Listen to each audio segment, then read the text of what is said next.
자, 그러면 탤런트 코드 말 나왔으니까 탤런트 코드 앞부분에 나온 클라리사라는 소녀의 플룻, 클라리넷인가? 클라리사 이름 맞고 플룻 같아요. 악기 연주 장면이 그 책에 도입부에 있어요.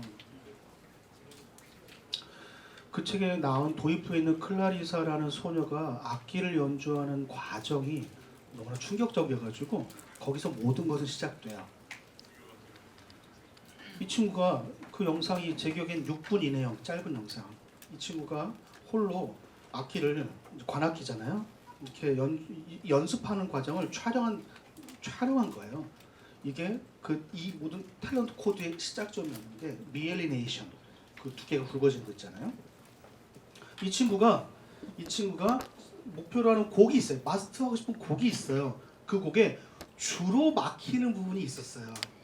욕구를 아는 거예요. 내가 안 되는 부분이 이 지점이야 라고 그런 악보가 있어요. 그 부분. 그 지점을 딱 주목해요. 주목하고 일정 구간 마디씩 연습하고 그걸 똘똘히 생각하면서 그쵸? 뭐 쭈글쭈글 하면서 막 조정을 해요. 하면서 그 부분을 다시 해요. 그러니까 세분화시켜서 그 부분을 정교하게 개선해요. 이런 방식으로 6분을 하는데 그 당시에 그 학자들, 이걸 실험을 했던 설계 학자들은 이 6분이 6개월 분량이라고 해요. 6개월 연습 분량이라고. 그래서 아주 특별한 스포츠 스타들의 어린 시절 연습 과정과 비슷하대요. 특히 피아노도 그렇고 예술 쪽도 그렇고. 여기서 마스터 코칭이라는 게 나오고 정교하게 의식적으로 의도적으로 피드백과 수정을 반복하는 방식이에요. 그래서 압도적으로 성장을 이루는 거죠.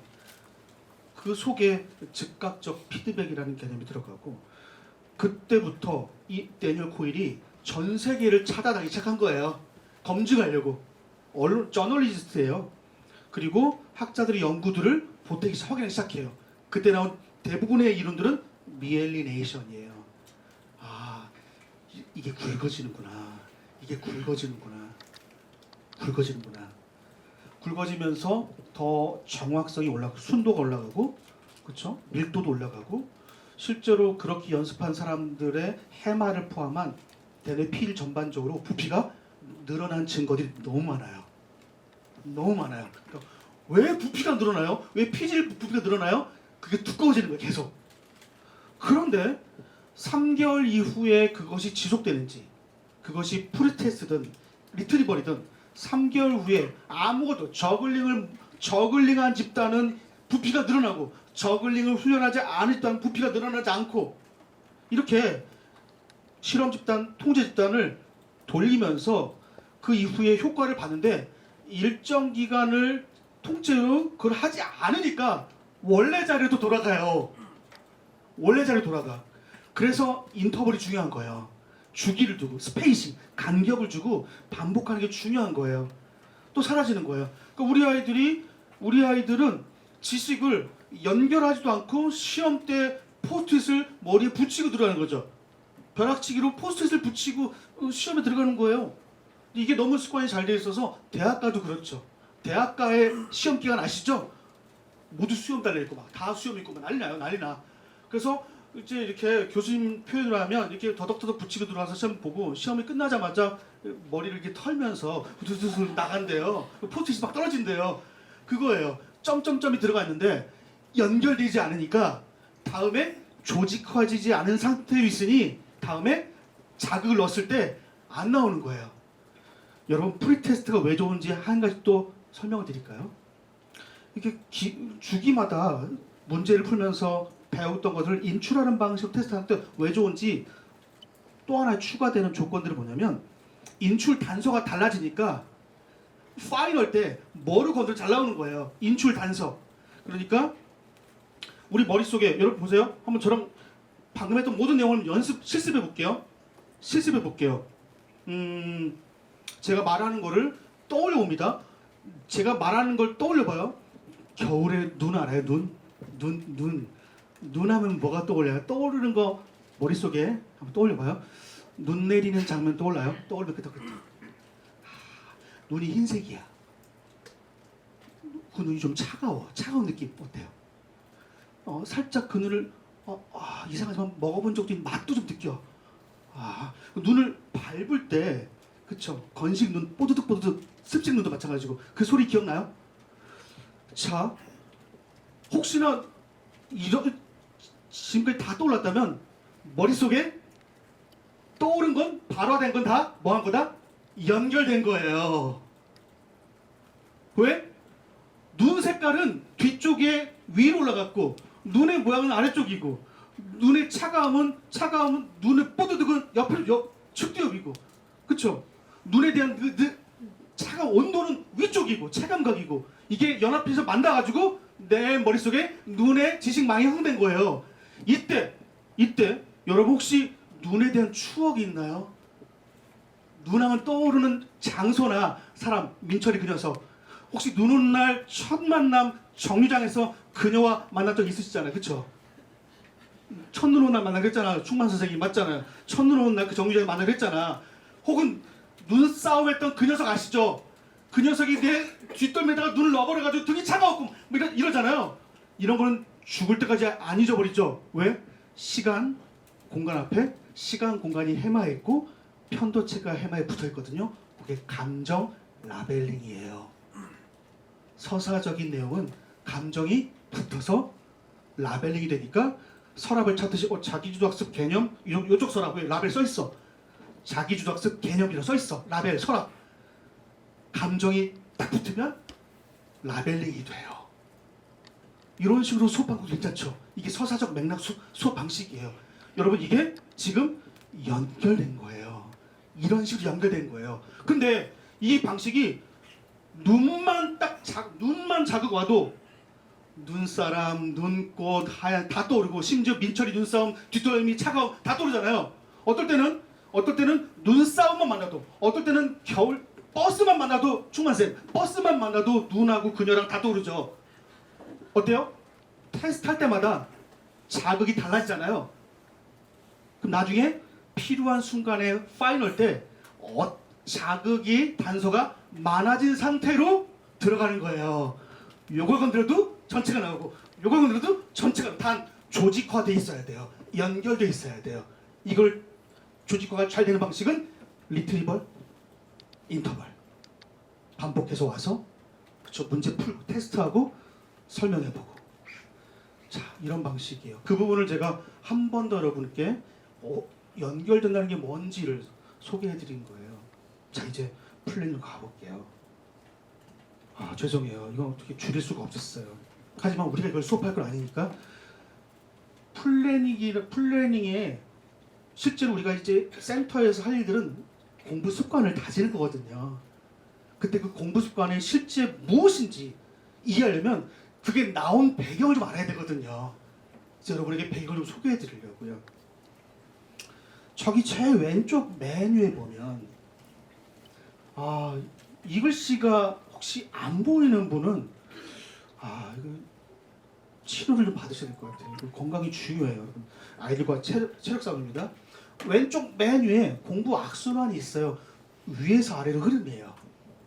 자, 여러분이 혹시 이런 삶을 살았나 한번 점검해 볼까요? 공부를 시켜요 누군가. 시작부터 꼬여요.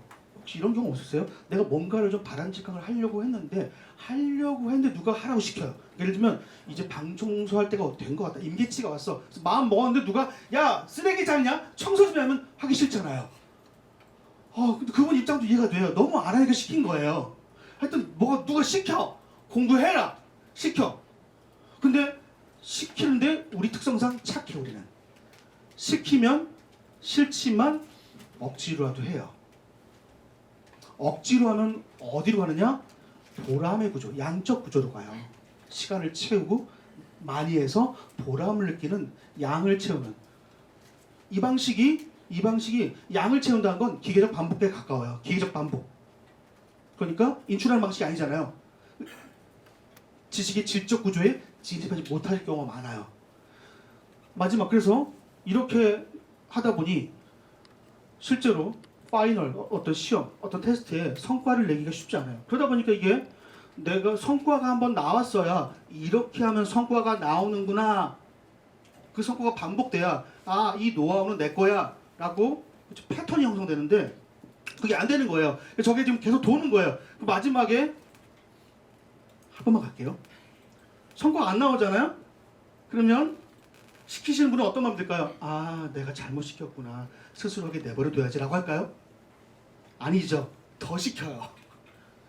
얘는 정신 못 차려. 더 시키면 더 싫은데 더 억지로 이게 계속 돌아가. 이게 계속 돌아가는 거예요. 이게 수작이었어요. 이런 친구들 보니까 왜 자꾸 무엇이든 누가 시켜야 하나 봤더니 자기 목표가 없는 거예요. 저 악순환의 요인이에요. 목표의식 부재. 싫은 걸 억지로 하면 계속 부정적인 감성이 발달해요. 공부하면 떠오르는 게 모두 부정적이야.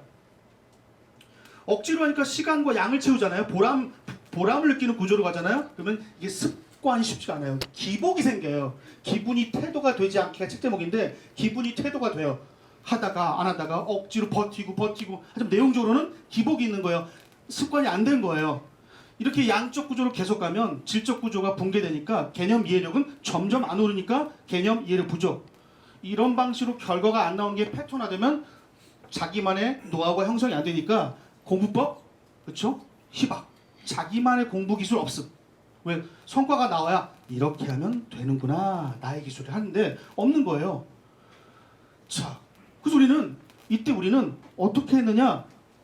저 아래쪽에 개념 이해력과 공부 기술을 먼저 막 방법론을 가르칠 수 있었어요. 근데 사실 따지고 보니까 사실은 목표를 중심으로 내면의 변화가 먼저 시작되면 훨씬 장기적으로 변하더라라는 게 저 변화의 흐름이었고요. 그리고 실제로 저 왼쪽에 있는 공부의 악순환과 공부의 악순환 요인과 정반대의 대척점에 있는 친구들이 있어요. 대척점에. 저는 그런 친구들이 센터에 한두 명 꼭 있기를 바랍니다. 센터에 얼굴이 있어요. 그러니까 센터에 우리에게 희망을 주는 그룹들이 있어요. 첫 번째 그룹, 모든 것을 공개 이름을 바꾸는 민철이. 얘가 있으면 다 달라. 이런 친구 하면 꼭 있어야 돼요. 두 번째, 비포 애프터의 성장 구도가 아름다운 친구. 처음 왔을 때는 코 올리면서 막 하얀색 찍으면서 광야를 끼워와가지고 이렇게 쌩 들어왔는데 점점 깨끗해지고 향기가 나면서 성장이 스토리가 아름다운 거예요. 이런 친구는 EBS에 나올 확률이 높아요. 다큐에. 성장 그래프도 높은 친구. 세 번째, 이건 동감하지 않을 수 있겠는데 엉망인 친구 있는데 계속 나와요. 엉망인 상태로 계속 나와. 무서운 친구죠. 반드시 있어요. 왜? 선생님이 좋아요. 이런 친구들은 우리 에너지를 계속 빨아당기면서 그쵸? 지금도 우는 분은 이미 있는 거예요. 아, 이런 친구는 어떻게 해야 될까요? 나중에 토론 한번 해봐요. 여하튼 그렇게 해가지고 자, 그런 친구들 대척점에 있는 저 빛나는 친구들 있잖아요. 그런 친구들은 어떻게 하냐 봤더니 저 흐름이 아예 안 맞아요. 처음부터 목표 설정이 있고요. 자신만의 공부에 대한 감성. 그러니까 무슨 공부 자성 예언 같은 거 있잖아요. 나에게 공부란 터널과 같아서 어두운 터널을 지나고 나면 빛이 보일 거야. 이런 게 있어요. 공부 언어. 아까 공부법 책 1위가 제가 살짝 비판을 꺼낸 장표였잖아요. 공부법 책을 1326권 읽어봤는데 다 비슷해지더니 이거 귀환법이었네요. 자기주도적인 자신의 뇌로 하는 원리 연역적이 아니었어요. 이거를 꺼내려고 제가 1326권을 랭킹을 딱 보여줬는데 1위가 이토록 공부가 재미있어지는 순간 박성혁이었어요. 그래서 여러분 혹시 적으셨지 모르겠어요. 취지는 모르고 저 책을 사야 되겠다. 저게 1위야. 저게 공법 1위야. 근데 그 책이요 50만 부가 팔렸어요. 청소년 책인데 이 제목이 주는 아우라가 어떤 아우라냐면요. 혹시 선배님들 아실 것 같아요. 선배님 여기 몰라. 여기 다 몰라. 저기 아실 것 같아요. 혹시 예전에 우리 초창기에 공신 1세대 장승수 변호사 공부가 제일 쉬웠었는가? 그때 그 충격, 이 제목이 주는 충격 있잖아요. 압도적인 충격. 아무도 사지 않았어. 청소년들 아무도 사지 않는데 책상에 한 다 있어요. 이 책이 그 책이에요. 애들은 아무도 안 써. 50만 명은 엄마를 산 거야 보니까. 책상에다 올려놓은 거야. 근데 이 책이 얼마나 압도적인지 충격적이에요. 한번 읽어보셔요. 한번 소개해드릴까요? 앞부분이 이렇게 시작돼요. 블로그에 사연들이 막 올라와요. 사연 얘기. 제가 지금 시작해도 괜찮을까요? 너무 놀았어요. 너무 멀리 왔나 봐요. 막 다 우리 소주 마시면 다 시인 되잖아요. 애들도 블로그에 다 신이 되는 것 같아. 가지고 부모님 원하시는 건 알겠지만 쉽지가 않아. 뭐 눈물 날 것 같아요. 종이도 쭈글쭈글 울었는지 막 나와요. 그래서 어떻게 될까요? 막 절절해요. 절절해요. 그럼 여기다가 뒤에 이게 답변이 올라와요. 멘토드 답변 늦지 않았어요 하면서 저도 늦기 시작했어요. 충분히 어디 뭐 센터에 가보세요. 막 위로와 격려가 막 나와요. 이게 앞부분이에요. 그리고 작가가 딱 등장해요. 모두 거짓말이에요. 모두 거짓말이에요. 당신이 놀던 그 시기에 공부하는 친구는 뭐가 돼요 그러면? 늦었어요. 늦었다고요. 안 돼요. 그래서 팩트 폭격으로 완전 주저앉혀버려요. 몇 페이지를 계속 주저앉혀버려요. 그래서 책을 찢어야 되나 막 심장이 벌렁거려요. 앞부분에는 막 공감했다가 위로로 울었다가 팩트 폭격에 절절 떨었다가 분노에 휩싸였다가 그리고 마지막 한 챕터 전체가 다 갈 무렵 반쯤 바닥에 주저앉혀 놓은 뒤에 그래도 해볼래요? 그때부터 달라져요. 여러분 이 책 사야 되겠죠? 사야 되겠죠?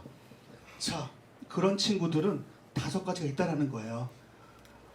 꿈과 목표 설정, 공부 감성, 공부 습관, 공부 지식, 공부 기술. 쟤네들이 없던 게 있더라는 거예요. 학습과학과 뇌과 학습의 본질을 몰랐을 때는 저걸 외웠어요. 왜? 성과를 냈으니까. 그런데 되는 친구가 있고 안 되는 친구가 있더라는 거예요. 받아들인 친구가 있고 안 받아들인 친구가 있더라는 거예요. 지금 와서 보니까 앞에 했던 강의를 모두 싸매고 와서 이걸 제가 다시 보잖아요. 너무 잘 맞아요. 너무너무 잘 맞아요. 확신이 생겨요. 그래서 이 5가지를 22가지로 쪼갠 거예요. 애들이 반응하는 거 한번 제가 한번 현장에서 느껴봤는데요. 여러분도 한번 해보실래요? 테스트입니다. 이 22가지 능력, 자기주도 학습의 근본적인 핵심 요소 22가지. 저 5가지에서 나온 22가지 핵심 요소를 제가 하나씩 살짝 키워드 꺼낼게요. 본인을 머릿속으로 1점부터 10점까지 점수를 띵 떠올리는 거예요. 예를 들면 나는 목표를 세우는 능력이 있다. 목표를 잘 세운다. 점수 떠올립니다. 하나, 둘, 셋 떠올렸죠? 네네. 정말 부족하다. 좋은 방법은요. 내가 좀 한다 하면 5점 이상 일부 높게. 이 부분은 정말 낮다 하면 그렇죠? 5점 이상 밑으로 쫙 내려서 상대적 분포가 보이게 하는 게 좋아요. 나는 목표로 허세를 부리지만 꿈이 있다고 말하지만 실제로 목표를 관리하면서 만들어가지 못하는 것 같다. 이게 좀 습관이다. 점수 하나. 나는 목표를 관리한다. 그 목표를 이루기 위해서 차근차근 관리하는 습관이 있다. 점수 하나, 둘, 셋. 세 번째, 나는 한 번 시작한 공부를 끝까지 해내려는 스터디 윌, 공부 의지와 책임감이 주로 있는 편이다. 점수 하나, 둘, 셋. 충만쌤, 이름이 충만이잖아요.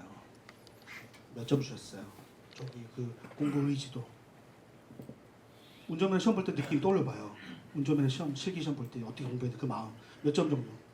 10점 만점. 만점 10점이에요. 6.5.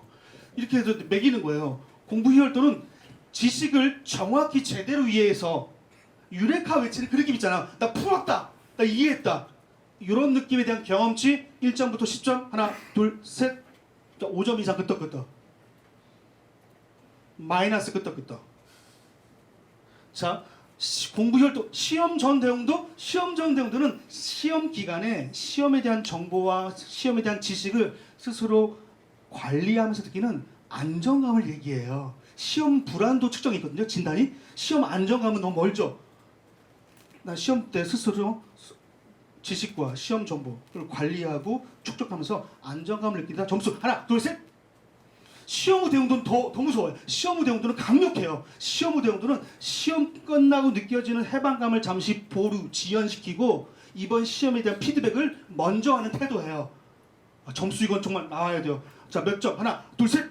자, 선생님 몇 점? 시험 뒤돌아보지 마세요. 아무도 몰라요. 누가 지금 블라인드예요? 6점이요? 많이. 선생님 몇 점? 5점. 저 중간 정도. 그 뒤에 분들 안 물어볼게요. 편하게 계시고요. 최우식 닮은 선생님.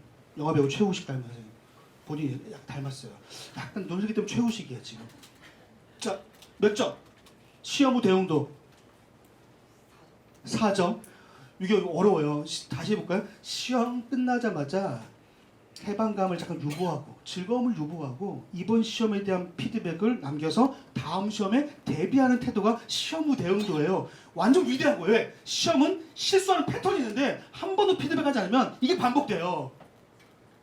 그런 친구 본 적 있죠? 아, 나 또 실수했어. 맨날 평생 민철이 맨날 그래. 나 또 실수했대. 또 두 번째 뭐예요? 나 알았는데 맨날 뭘 알아 여기는. 시험 후 대응도가 낮은 거예요. 공부 미래 혁신은 뭐예요? 지금 공부와 미래의 꿈을 연결시키는 능력이에요. 내가 좀 공부해야 나는 크리에이터가 될 수 있어. 이런 거 있잖아요.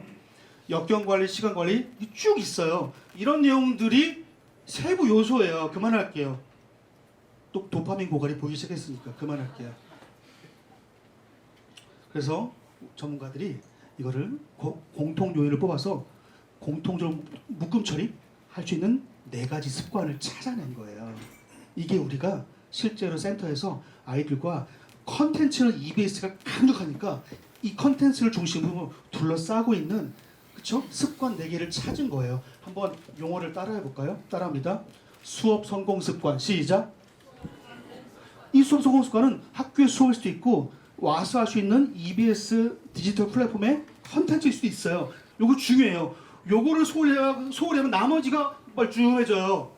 멀쩡. 재료가 없는 거예요. 자, 이게 수업 성공 습관이 첫 번째 있고요.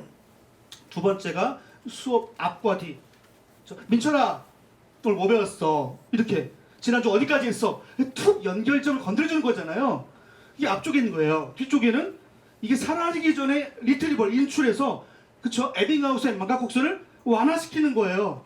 인터벌, 분산시켜가지고 리트리벌 함으로써 기억을 남기는 거예요. 바람직한 어려움이죠? 이게 복습이잖아요. 한 대 묶어서 따라해볼까요? 예습, 복습, 습관. 시작. 이게 두 번째 습관이에요.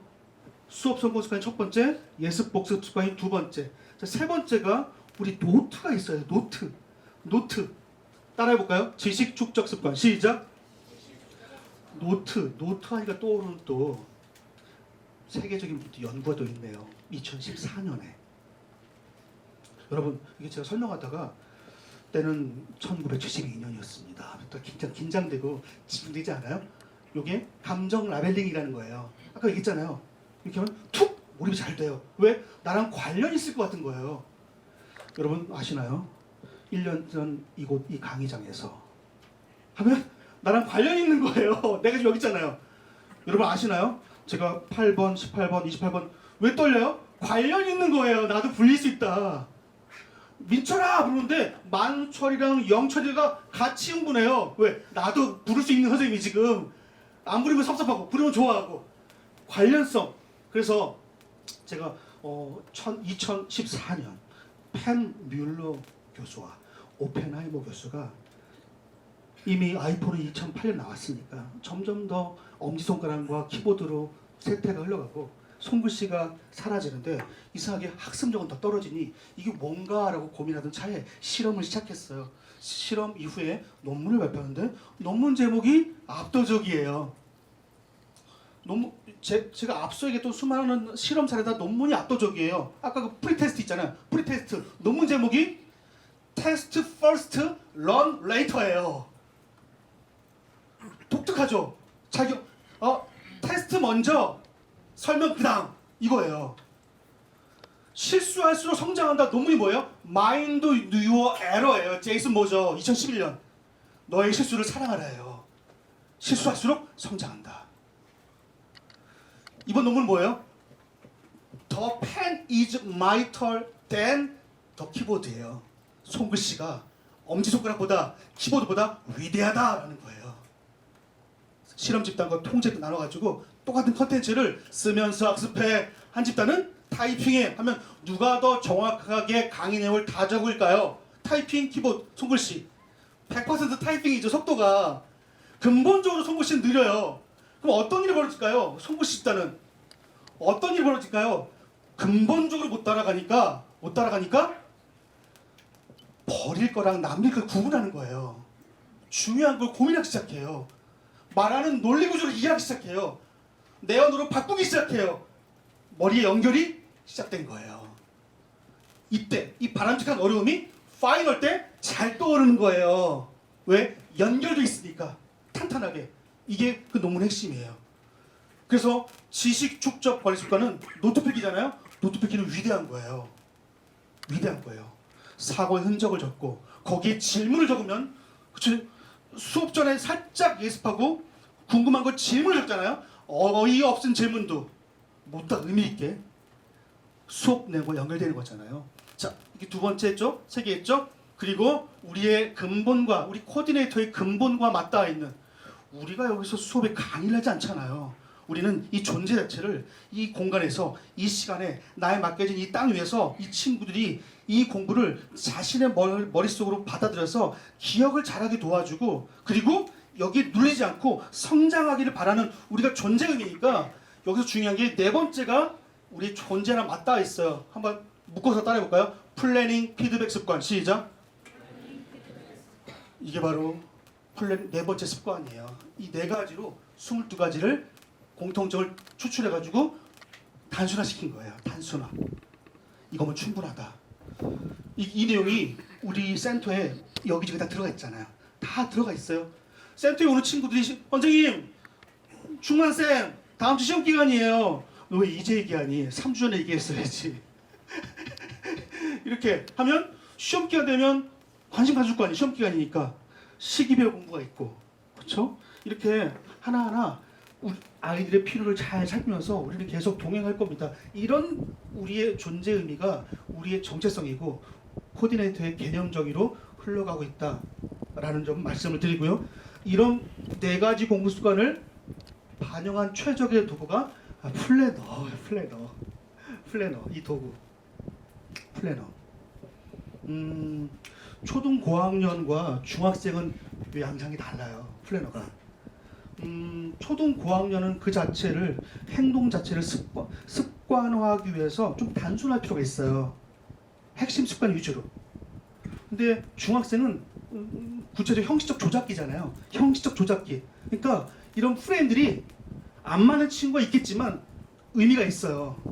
이 속에서 성찰하는 힘을 키워주고 정체성을 고민하게 도와주고, 그렇죠? 자신의 목표를 생각하게 도와주고, 이런 작업들이 이 형식에 녹아들었고, 그러니까 형식을 위한 형식이 아니라 중학생에게 이 형식이 메시지예요. 매일매일 피드백이 왜 있어요? 즉각적 피드백 때문이에요. 시간이 왜 나눠져 있어요? 세분화 때문이에요. 이런 이유가 다 있다고 말씀드리고 싶은 거예요. 여러분, 확신을 가지고 중학생의 경우에는 이 내용들을 하나씩 완벽하게 하는 얘기가 아니라, 못하는 친구를 몰아가는 얘기가 아니라 의미가 있구나를 이해하시면, 그 멤버들 중에 아까 그 한 명 있죠. 공기의 흐름 바꾸는 친구. 그 친구를 기대하셔야 돼요. 그 친구가 여러분의 샘플이에요. 그 친구의 플래너를 많이 찍어주세요. 두 번째 친구, 성장한 친구 있죠. 만수 아까 코 올리다가 성장한 친구. 그 친구의 비포 애프도 찍어주셔야 돼요. 세 번째 친구, 계속 안 하면서 계속 오는 친구 있잖아요. 그쵸? 찍지 마세요. 찍지 마시고 계속 그냥 관리만 하세요. 관리만. 자, 그래서 플래너의 이런 형식이 초등 고학년은 좀 단순화해서 습관 위주로 가고, 중학생은 의식적으로 형식적 조작기에 맞게 이 형식이 주는 의미들을 확신을 가지고 조금 도와주면 좋겠다라는 점 말씀드리고요. 이건 플래너라는 도구잖아요. 플래닝 원리가 있고 플래너라는 도구가 있는데, 굳이 제가 한번 구분해 봤어요. 고등은 빼고요. 초등 고학년 플래닝 습관에서는 습관 조절, 플래너 사용법 있죠. 이렇게 쓰는 거야. 플래너 사용법, 그리고 습관 조절, 그리고 일주일에 한 번은 주간 피드백이 있구나, 뭐 이런 거 있잖아요. 중요한 것들, 중요한 플래닝 습관을 갖추도록 규칙화 시켜주는 게 초등 고학년 정도의 플래닝 습관이고요. 중등은 여기에 피드백 타임이 강력하게 들어가는 거죠. 피드백. 그리고 자신의 학습을. 그래서 오늘 살짝 샘플이 있을 것 같아요.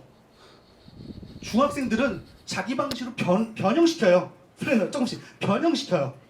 그래서 어떤 친구들은 여기다가 그날 배운 가장 중요한 지식을 포스트잇 써서 붙이고 지식을 관리하는 친구도 있어요. 플래너에 단권화 시켜가지고. 자, 자기주도 학습 세부적인 플래닝의 내용에서는, 공부 습관에서는 초등 고학년 수업 성공, 예복습, 노트필기 과목별 노트보다는 수업 성공과 예습 복습 중심으로 실제 자신의 수업 앞, 수업 뒤의 습관들을 강화하는 방식으로 피드백하면 좋겠고요. 중학생인 경우는 실제 중학생이 이제 시험이 중요하잖아요. 자유학 기제를 빼면. 그래서 시험 플래닝, 시험이 한 학기에 딱 2번 세트돼 있으니까 얼추 다 시험 기간이에요. 하나 끝나면 그 다음 거야.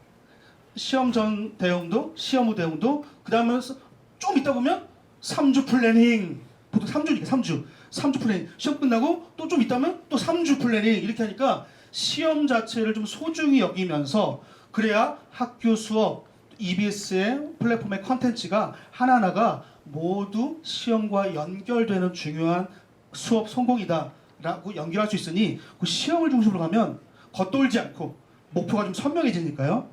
자, 그러면 제가 이렇게 해서 자기주도 학습의 세부 요소를 4가지 공부 습관으로 뜯고 4가지 공부 습관을 반영한 플래너를 소개한 뒤에 플래너에 대한 사용법 습관과 자기주도 분리해서 학년을 구분해서 강조점을 보여드렸는데요. 이제 플래닝의 5가지 원리가 실제로 매우 의미 있는 구조인데 목표 한번 여러분 얘기해 볼까요? 첫 번째가 목표.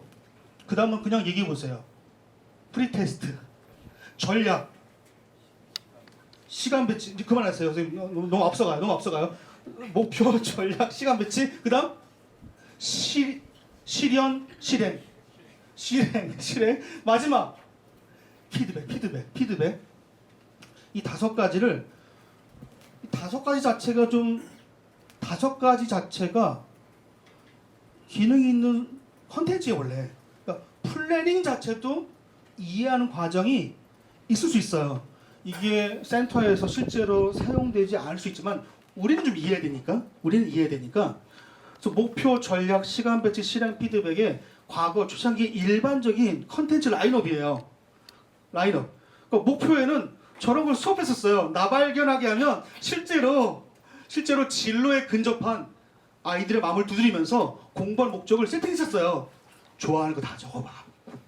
잘하는 것도 확인해봐. 가장 소중히 여기는 우선순위가 뭐야 하면서 공부의 동기와 공부의 환경들을 먼저 건드렸어요. 사실 효과가 있어요. 근데 저걸 실제로 수업으로 할 수 있을지, 해야 되는지, 시기적으로 되는지 부분은 차차 고민하자고요.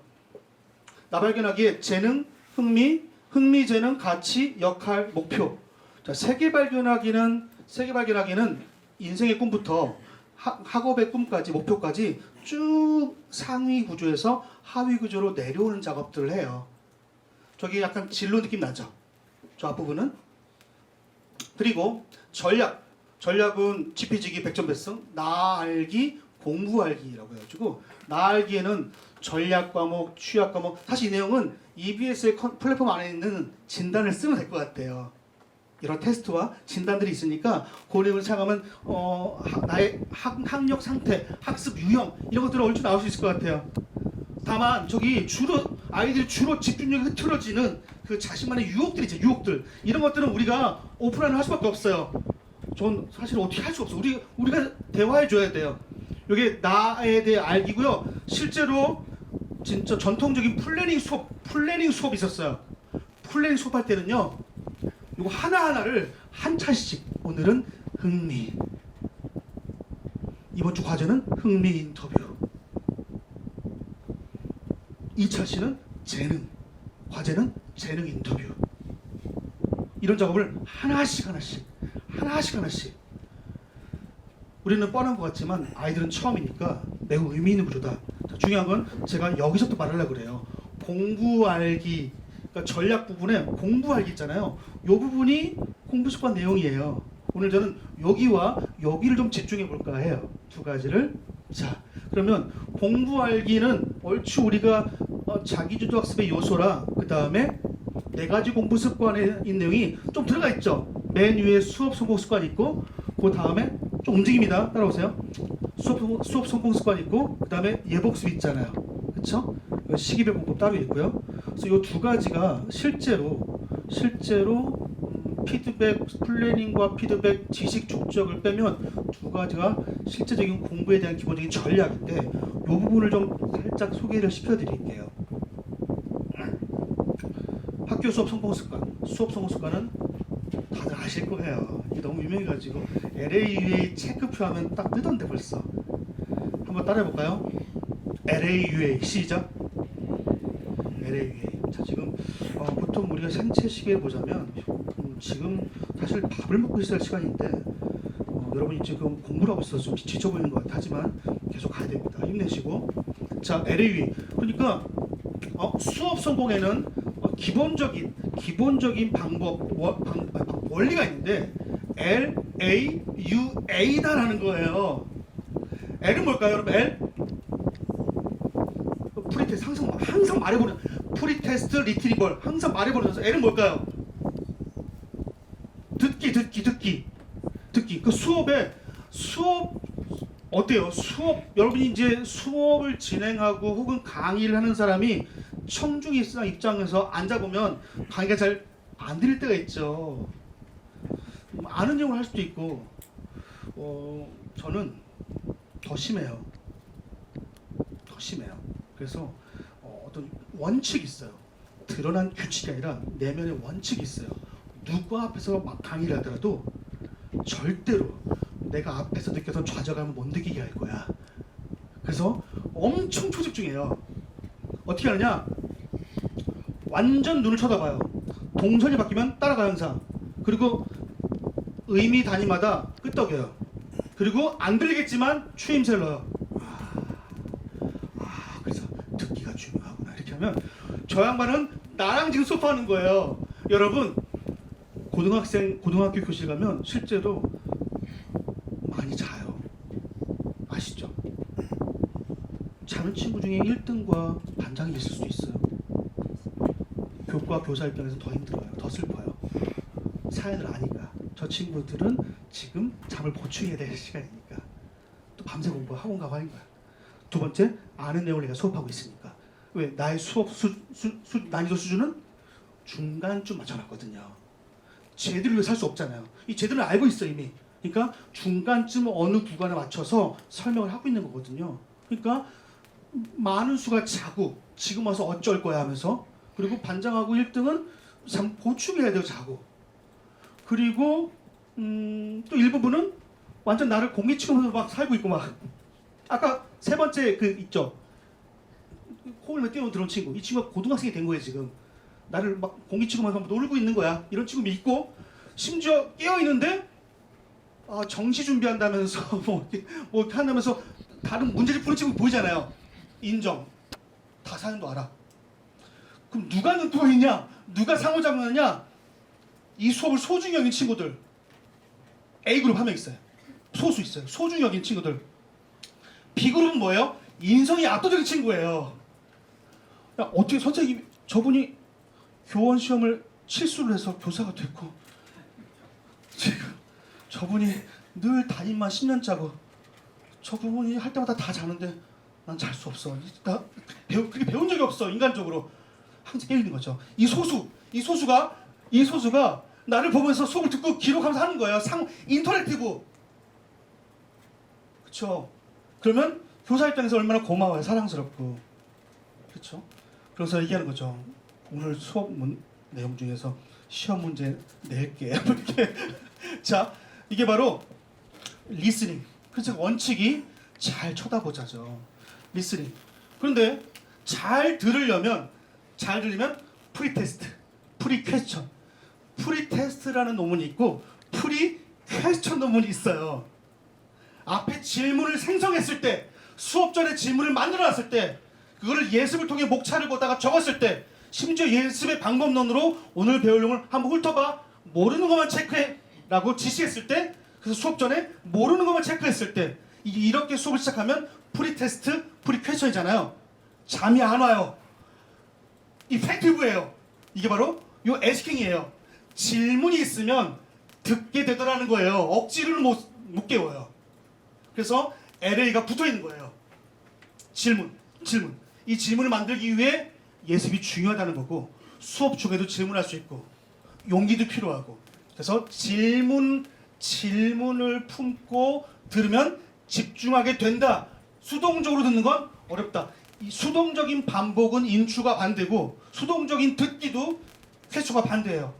그래서 LA가 있고 UA가 뭐냐면 understand는 이해하다잖아요. 이해하는데 answer 대답할 정도로 이해하는 거예요. 한번 실습해 볼까요? 실습. 화면 감추고 실습. 그러니까 어떤 주제에 대해서 자기가 설명을 해보는 거예요. 설명을. 그럼 설명하다가 여러분 막히겠죠. 그러면 어때요? 막히면 내가 충분히 이해하지 못했구나가 되는 거예요. EBS 역사로 가볼까요? 저는 이재명 정부의 핵심 공약과 정책인 지역별 이 자기주도 센터, 저는 특별히 EBS 자기주도 센터의 선임 강사로 지목받았습니다. 그래서 저 EBS를 사랑해요. EBS 구독하셔야 됩니다. EBS의 역사적인 다큐멘터리 중에서 2010년에 학교란 무엇인가 이게 나와요. 다 있어요. 이미 다 있어. 탤런트 코드가 2009년이었잖아요. 학교란 무엇인가에 전국의 0.1% 상위 레벨 친구들을 모두 모아서 너희들은 어떻게 공부한 거야? 라고 하면서 그 공통 패턴들을 도출하기 시작했어요.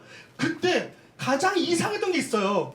그게 무엇인지 아는 분은 12시 40분 종료인데 12시 35분에 내보내도록 하겠습니다.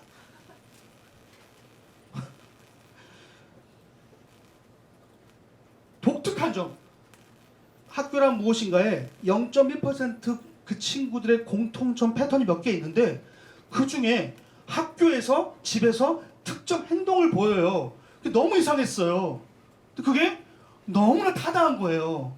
뇌과학에 비추어도 타당하고 플래닝 원리 비추어도 타당하고 그게 무엇인지 혹시 제가 마이크를 띄우나 부르지 않고 그냥 신뢰관계로 믿어줄게요. 뭔지 안다 끄떡끄떡. 선생님은 12시 반에 나가세요. 혼자 와서 먹고 있어요. 나머지는 저랑 12시 45분까지 하셔야 돼요. 다시 물어볼게요. 제가 신뢰한다고 했잖아요. 몇 번 끄떡해 주셔야 돼요. 뭔지 알 것 같다. 끄떡끄떡. 첫 번째, 두 번째. 선생님 아시죠? 세 번째, 네 번째. 인자해 보시는 브라운 안경 선생님. 갈색 톤. 본인이에요. 아시죠? 좋아요. 이게 뭐냐면 따라해볼까요? 설명하기. 시작. 어때요? 2010년에 이미 EBS는 리트리버를 얘기했어요.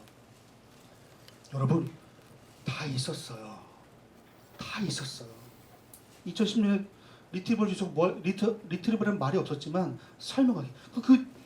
반에서 공부한 친구가 학교에서 제일 좋아하는 건 피어 튜터링. 그러니까 지금 코디네이터 역할이에요. 친구한테 설명하는 거예요. 이걸 너무 좋아해요. 설명함으로써 하다가 막히면 이해가 안 된다를 느끼는 거고요. 설명하면서 설명이 되더라 하면 이해가 된다고 여길 줄 알았죠? 그렇죠. 이 친구 그 수준이 아니에요. 내가 설명이 되더라 정도가 아니라 설명했더니 얘가 아는 것 같더라가 돼야 돼요. 내가 아는 걸 얘도 이해했더라가 되면 나 이해구나가 되는 거예요. 이게 리트리벌, 인출을 함으로써 내 머릿속에 그 내용이 연결돼서 조직화되는 증거가 이 설명하기예요. 설명하기. 그래서 설명할 정도로 이해하는 거예요. 이게 바로 그러니까 이게 제가 생각하는 꿈의 교실, 꿈의 학교는요. 수업 안에 있는 거예요. 수업 후반부에. 인공지능 시대에 저 이거 꿈꾸고 있어요. 근데 항상 꿈을 20년 꿔봤지만 죽을 때까지 안 될 것 같으니까 우리 센터에서라도 꼭 후반부는 피어 튜터링 설명해보기 있잖아요. 설명해보기를 넣는 거예요. 설명할 정도로 이해해야 되는 거고 LAUA가 되는 거예요. 여러분이 앞에서 센터 멤버들 데리고 앞에서 설명도 해보고 학부모님들 초청해서 강의도 해보고 할 텐데 곧 느끼실 거예요. 이런 표정으로 앉아 계시면 저 매우 피곤합니다. 듣기를 정말 적극적으로 하셔야 돼요. 제가 한번 샘플을 보여드릴까요? 일단 이거 좋아요. 이런 살짝 자세가 앞쪽으로 약간 이거면 거의 이제 이거는 이제 이거 평가 구조예요. 아, 장학사님이시구나 이렇게 된 거예요. 이거 안 돼. 이거 좀 무서워요. 약간 앞쪽으로 뭐야 살짝 앞쪽으로 그쵸? 앞쪽으로 그리고 설명할 때 저를 보셔야 돼요. 저를 쳐다본다. 하나 둘 셋. 특히 이쪽이 무서워요 지금. 이쪽이 주로 평가단 같아요. 전반이 느낌이 그래요 지금. 이쪽 너무 마음에 들어요. 그리고 설명이 있을 때마다 매듭이 지어지면 끄떡끄떡 하는 거예요. 좀 밝게. 한번 연습해볼까요? LAUA는 설명할 정도로 이해하는 것으로 완성됩니다. 이렇게 하는 거예요. 이렇게 하면 여러분이 앞에서 학생들 앞에서 학부모 앞에서 말할 때도 이런 말이 나올 거예요. 자, 왜냐하면 민철이 얘기해볼까? 하면서 이렇게 상호작용 하잖아요. 피드백 해볼까? 영수 해볼까? 민수 해볼까? 만수 해볼까 하잖아요. 우리는 마음속으로 어떤 일이 벌어지냐면 우리 머릿속은 기본적으로 내가 할 얘기를 준비해요. 본능적으로. 근데 사랑에 목말라인 친구들은요 또 예민해요. 눈치를 채요. 내 얘기를 안 듣고 있다는 거를. 항상 우린 본능적으로 항상 말할 준비를 해요. 그래서 그거 어쩔 수 없어요. 더 좋은 조언을 주기 위해서. 근데 가끔 걸린다니까요. 사랑에 목마른 친구들은 금방 알아채요 또. 그러면 그쵸 거리 두는 거예요. 뭐 어떻게 하느냐? 의도적으로 행동을 취하고 나 스스로를 계속 집중시키는 거예요. 그리고 중간중간 이렇게 동작을 좀 하시는 거예요. 제일 중요한 건 뭐예요? 제일 중요한 건 지각 확인하기라고 말한 내용을 되돌려주는 거예요. 이게 압도적이에요. 이건 나한테 하는 시그널이에요. 아, 그래서 눈 오는 날 버스 정류장에서 만났다는 말씀이시군요. 이렇게 하면 내가 말을 되돌려주는 거예요. 그럼 나는 집중하게 되고 이분은 신뢰하게 되는 거죠. 이런 방식으로 상호작용하는 거, 이 모든 것이 다 여기 들어있으니 그 설명하기가 이 수업 성공습관의 핵심이다 말씀드린 거고요. 이 설명하기의 앞부분 듣기가 성공하면 그 수업은 성공한 거다. 질문까지 품게 되면 완벽해진다. 그 수업은 내 거다. 그렇죠? 그런 뒤에 가능한 멀리 가지 말고 즉각적 피드백 타임을 통해서 배운 내용을 인출하면서 그렇죠? 연결, 의미를 조직화하면 이건 거의 100% 다음 수업 때 그때 한 거 꺼내볼까 하고 연결이 된다는 거죠. 이 작업이 이 LAUA의 설명이다. 자, LAUA를 보충하면서 자 이제 예습으로 넘어갈까요? 예습? 이건 학습과학의 기본적인 내용인데요. 어떤 컨텐츠를 이해하는 작업이 있고 그냥 외워 이게 어떤 내용인지 그쵸? 설명이 덧붙여진 경우가 있고요. 문장에 왜라는 질문을 붙인 경우가 있는데 이거보다 더 확실한 건 결과예요. 그냥 결과. 자, 사전 질문, 프리테스트.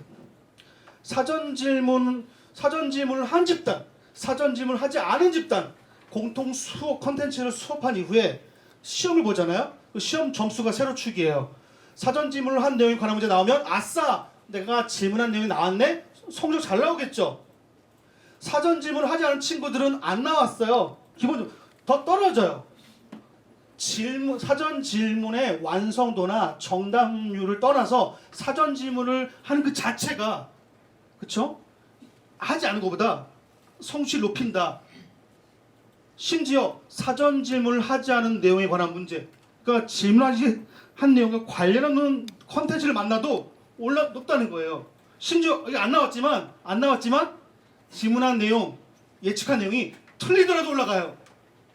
이게 프리퀘스천과 프리테스트의 힘이라는 거를 이거 어디 적용해요? 예습에 적용하는 거예요. 예습에. 어떤 내용일까? 우리가 꾸준히 이 길을 계속하기 위해서는 우리의 정체성에 대한 개념 정의가 필요한데 세 가지야. 하나는 자기주도 학습이 무엇인가에 대한 내가 확신하는 개념. 두 번째, 자기주도 학습 센터가 왜 중요한지, 왜 여기인지 개념 정의. 세 번째, 그럼 난 누구인가, 코디네이터란에 대한 부분들 이런 거잖아요. 이런 부분들을 세 가지를 그렇죠? 질문을 줄 수도 있고 질문을 그쵸? 제너레이트 생성할 수도 있고 다 들어있어요. 질문을 주는 경우, 질문을 받는 경우, 질문을 생성하는 경우, 질문 내용이 나온 경우, 안 나오는 경우, 지금 예측한 내용이 맞는 경우, 틀린 경우 모두 토탈해서 전반적으로 대부분 다 실험 결과 질문과 예측은 다 효과적이었다는 거예요. 이거를 예측과 연결시키려면 수업 시작하자마자 바로 설명하거나 하는 것보다는 잠깐의 퀴즈를 주거나 잠깐의 퀴즈를 만들어 보거나 이미 있는 테스트가 있으면 이걸 먼저 풀어보고 하게 하거나 이런 작업이 예습에서 필요한 근거다라는 거고요. 복습은 우리 다 아는 내용이잖아요. 그쵸? 에빙하우스 망각 복습. 사실 이것도 따지고 보면 반론이 많았죠. 에빙하우스 19세기인데요. 그 시기에 이 실험을 혼자 하셨어요. 혼자 수년간 하신 거예요. 의미 없는 음절 조각들을 가지고서 인풋했다가 아웃풋하고 측정하신 거예요. 그러니까 이게 1번 할 수 있어? 많은 얘기 있는데 얼추 맞아요. 또 이게 이 원리에 따라 망각이 이루어진 건 맞는 것 같아요. 지금의 21세기의 뇌과학적 시선을 봐도 그 실험 설계는 이상했지만 좀 아쉬웠지만 현재 아이들의 머릿속에 이 망각이 이루어지는 프로세스가 얼추 맞아요. 또 그런데 중요한 건 이걸 활용하는 방식인데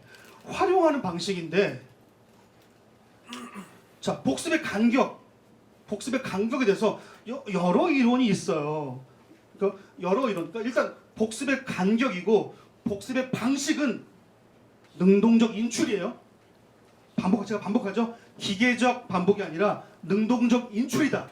라고 꼭 기억하시고 복습의 간격은 이라고 했을 때 즉각하는 게 필요해요. 즉각이 있어요. 그런 다음에 매번 똑같이 하루 이틀 이 방식보다는 전반적인 실험이 간격이 멀어지는 게 효과적이다 나와 있어요. 여기서 인터벌의 실제 주기를 다루는 실험들이에요. 이게 왜 그런가? 라고 했을 때 비오크의 바람직한 어려움 이론이 붙어요. 뇌는 책을 반복적으로 읽을 때 익숙함의 착각으로 안정감을 느끼지만 이걸 덮어두고 꺼내려고 했을 때 머리가 아프고 어지럽잖아. 이 시간을 싫어하고 도망치지 않고 해보려고 할 때 이 바람직한 어려움이 단서를 끄집어내고 단서를 주었을 때 맞아요 이렇게라도 하면 오래 기억에 남고, 첫 번째 오래 기억에 남고, 두 번째 파이널 때 이거를 꺼내려고 할 때 정확하게 온다라는 거예요. 이게 인출의 방법인데 그 주기가 방법이 반복적인 게 아니라 인출했잖아요. 주기를 봤을 때 주기도 익숙함이 있다라는 거예요. 하루 이틀 뒤에 또 보고 이틀 뒤에 보면 이틀 뒤에 또 보는데 주기도 반복적인데 방식도 기계적 반복이에요. 그러면 진짜 익숙한 거예요. 나 알고 있다고 여기는 거예요. 근데 방법도 인출이고 주기도 한 번 했던 거를 약간 멀리 가면 잊을 만한 무렵 있죠. 잊을 만한 무렵에 놓인 거예요. 새로운 맥락이 형성되는 거예요. 만약에 내가 특정 공간 스터디 카페 딱 그 자리에 3번 칸에서 이 과목을 항상 하루 했는데 이게 웬걸? 다른 장소에서 시험 봤더니 안 떠올라. 맥락 단서가 너무 뻔해진 거예요. 맥락 단서가 다니지 않은 거예요. 이런 것처럼 규칙적으로 그 날짜에 잘 떠올라. 규칙적으로. 하지만 앞에 했던 것이 인출을 통해서 기억이 나면 그 다음은 그 기간이라 약간 멀리 가야 가물가물 잊을 만한 바람직한 어려움이 작동하는 그 시기까지 가야 단서를 통해서 꺼내더라도 꺼내야 오래 간다는 거예요. 이게 비오크 이론, 스페이스 이론이에요. 그러면 그 주기는 어떻게 하면 좋을까요? 처음 주기는요. 논문에 질문이 있어요. 처음 주기는 어떻게 해요? 처음 주기는 파이널에 10%가 좋겠어요. 그러니까 처음에 직후에 했으면 이게 3주 뒤에 시험이면 21일이잖아요. 이틀 뒤에. 이틀이 아니라 이틀 4일, 8일 이렇게 가는 거죠. 이런 식으로. 딱 정해지진 않았지만 그런 방식으로 주기를 만들어서 하는 게 좋다. 그래서 이런 방식으로 간격을 뒀을 때 효과적이고 많은 실험들이 이렇게 집중학습 같은 날 3회보다 주기를 주었을 때 이거는 규칙이었는데요. 이렇게 했을 때 파이널 때 훨씬 인출이 잘 되고 인출한 내용의 정확도가 요거는 이 주기를 벌리는 작업 빼고 그 첫 번째 실험이었던 것 같아요.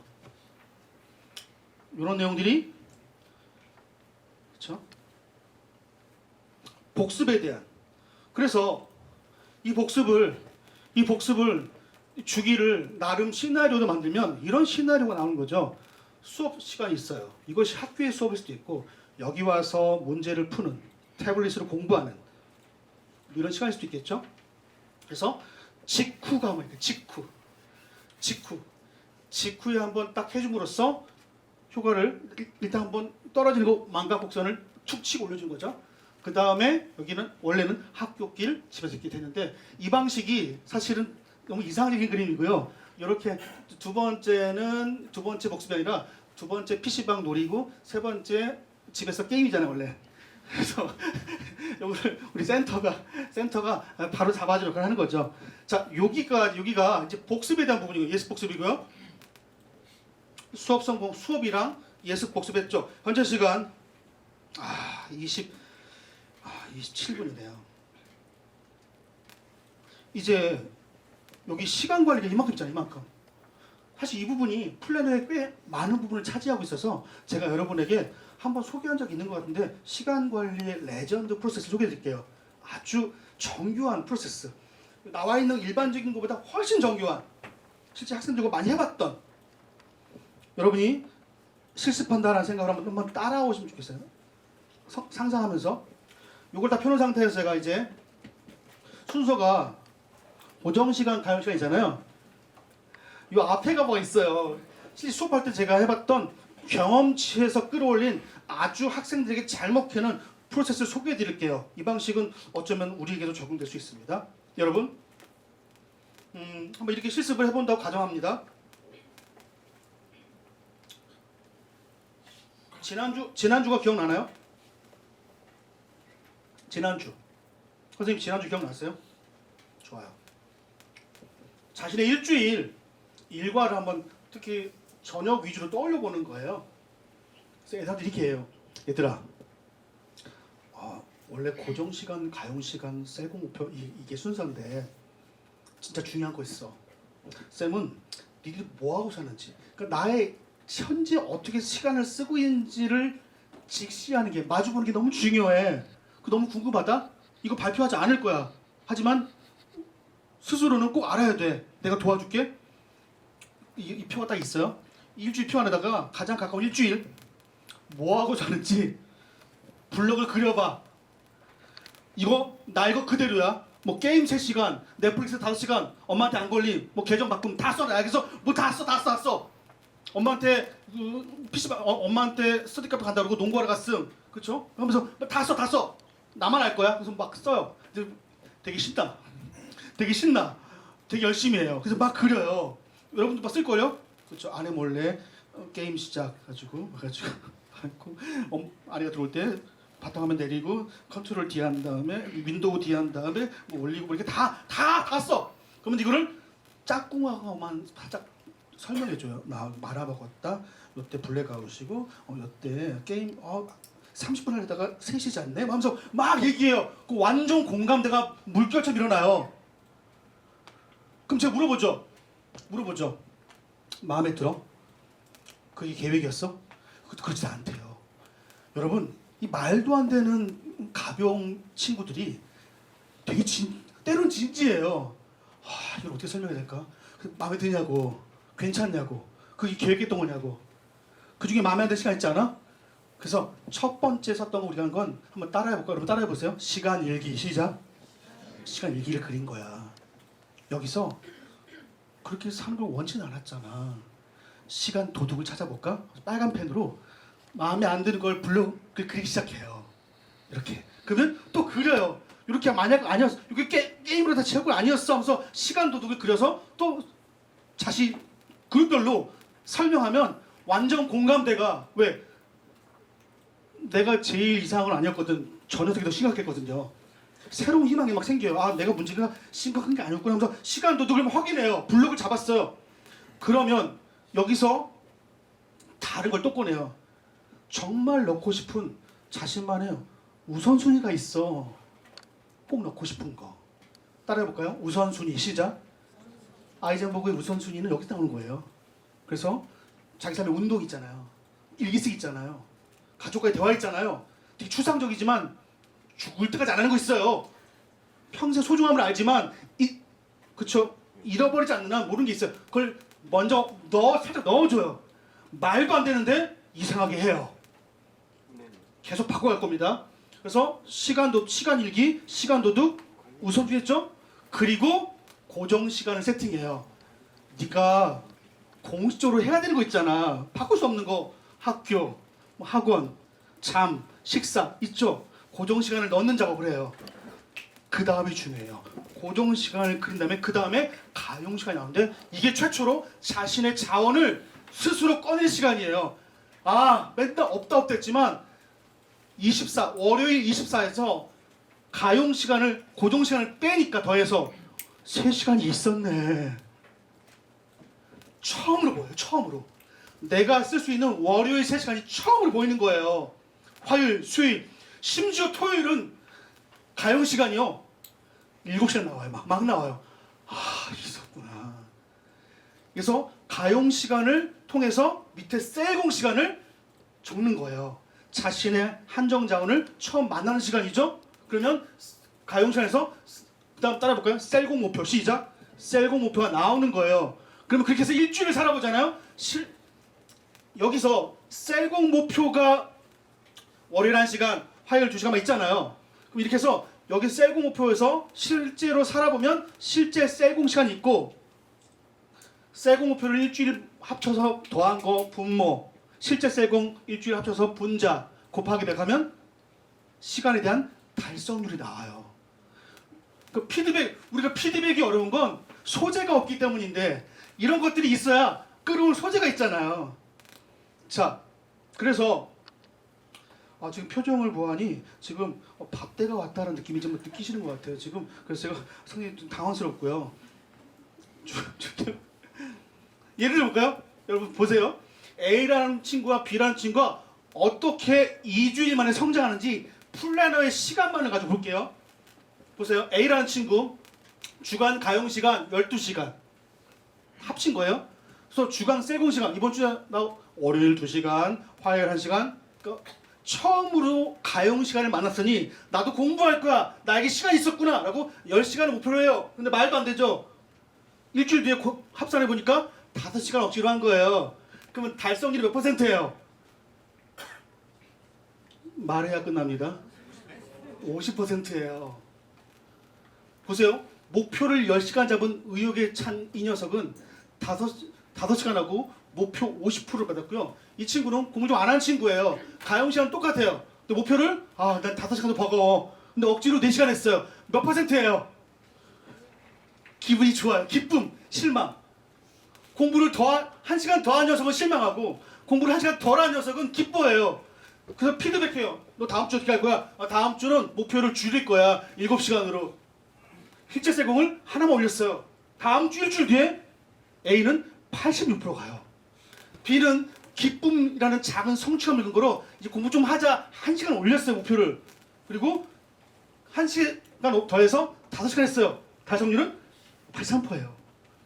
어때요 여러분? 두 친구가 일주일 피드백해서 시간만을 가지고 스스로 목표를 조정하며 가니 나름 성장하고 보이죠. 시간에 대한 이렇게 시간 관리를 이렇게 상호작용하면서 목표와 결과와 과정을 조정하며 가더라라는 겁니다. 우리 팀장님 나오시고 끝내야 되겠네요. 자, 선생님 오늘 가실 시간인데요. 5분 전에 여러분이 만날 친구들은 한 센터에 공기의 흐름을 바꾸는 친구 한 명 있을 거예요. 그 친구는 플래너에 이런 짓을 할 거예요. 선생님 플래너에 공부하겠다는 목표에 대한 달성률을 그리잖아요. 이 친구는 맨날 100%야. 양적으로. 이 친구는 답답해. 맨날 계획한 걸 답답해. 이게 안 뒀지만 원본에는 그 다음 주부터 동그라미 제가 그려요. 이거 뭐예요? 이해도를 넣어요. 이해도. 양적 달성률과 이해도를 지가 넣어요. 이렇게 변화를 준다고요. 누가? 공기의 흐름을 바꾸는 그 녀석만. 그 친구들 플래너를 반드시 잘 찍어두셔서 여러분이 샘플을 사용하셔야 돼요. 여러분, 플래닝의 원리를 이렇게 좀 촘촘하게 들여다봤습니다. 도움 되셨나요? 네, 무슨 말을 해도 소용이 없을 것 같아요. 제가 오늘 저와 함께 했던 특강 1과 특강 2를 여기서 일단 과감하게 마무리하도록 하겠습니다. 식사 맛있게 하십시오. 마치겠습니다.